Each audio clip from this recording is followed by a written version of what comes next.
and we're going to do our Fast Five. Are you ready, Chris? I'm ready, man. Let's do it. Let's do it. So, what advice would you give to our investors who are trying to get started today?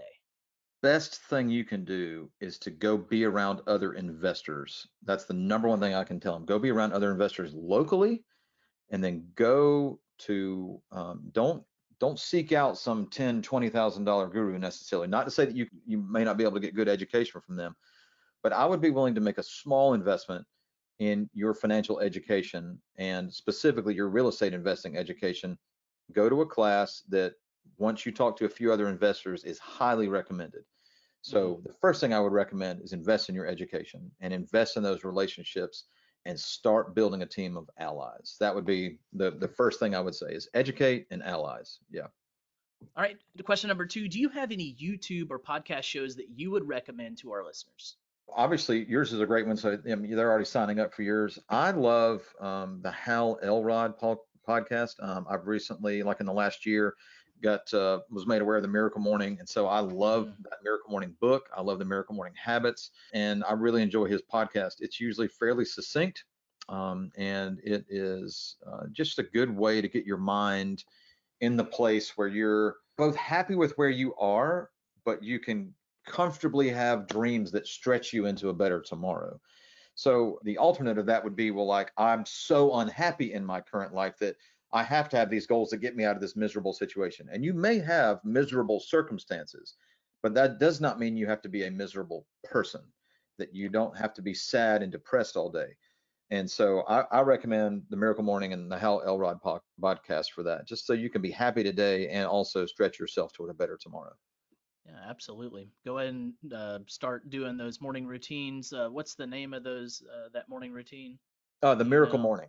Yeah. Yeah, the Miracle Oh, Morning Savers. routine. Yeah. Savers, that's right. Yeah. I did Yeah. Savers for a little while, and I should still be doing them. I need to get back on the Hal Elrod train and get back into it because when I was doing my Savers, your day is so productive and you win so much in the first 15, 20 minutes of your day that Right. failure, it doesn't come to your mind. It doesn't come to your thoughts. So Yeah. yes, absolutely. Go sign up for Hal Elrod's podcast. Absolutely.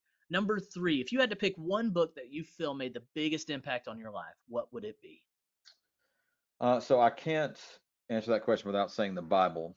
Um, but I have to give a second book. I would say between the Bible and Rich Dad Poor Dad.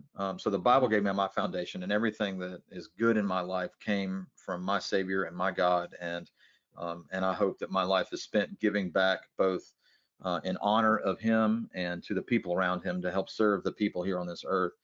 Yeah. And I believe that the Rich Dad Poor Dad book gave me a roadmap for a way to do that with abundance. And I will be very clear, you do not have to be rich to serve God. You don't have to be rich to dedicate your life to serving people. For me, I felt like investing and building a successful investing business was the path that God intended for us, and that we have Hmm. seen just amazing benefits for ourselves and for those around us. So those two books, the Bible and Rich Dad Poor Dad, and I'll throw a third one in there just as a bonus, The Richest Man in Babylon. It's just a great book. Yes. I So love that one. Anytime I have a longer than a 2 hour plane ride, I read The Richest Man in Babylon.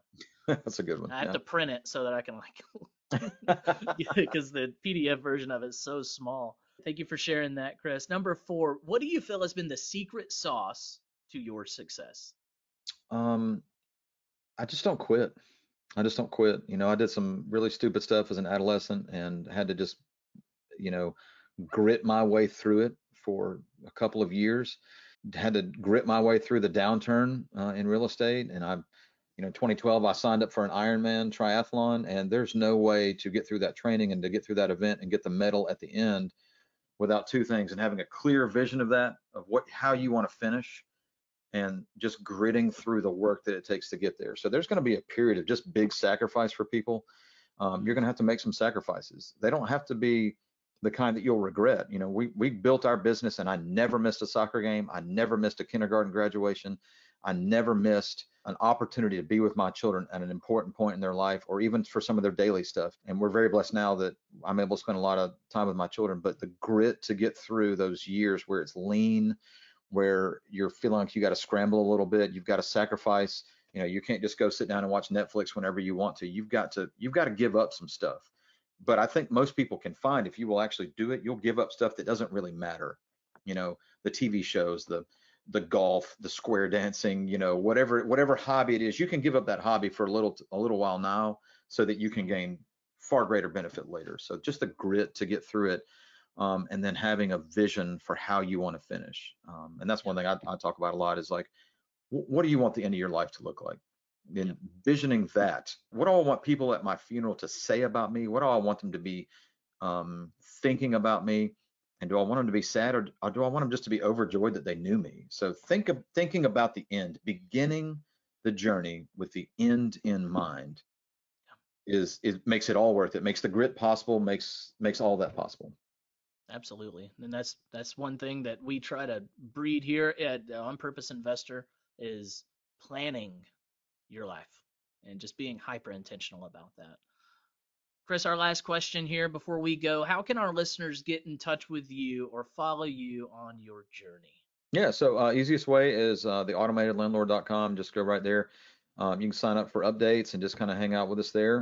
Get ready for our book launch. We're super excited about that book. I just really, I'm not writing the book to make money. I'm writing the book to change people's lives for the better. I want other people to be able to have the joy and happiness that my wife and I have had through real estate investing, and specifically in single family houses, but just in rental property management in general. So that's the easiest way to get in touch with us. There is a little contact us form there, and and that's about all there is on the site right now, because we don't have a book to sell. We don't have a course to sell. We just want to get out and meet people and spread a little joy. So that's it. Yeah, Yeah. I'm into that. Chris, it has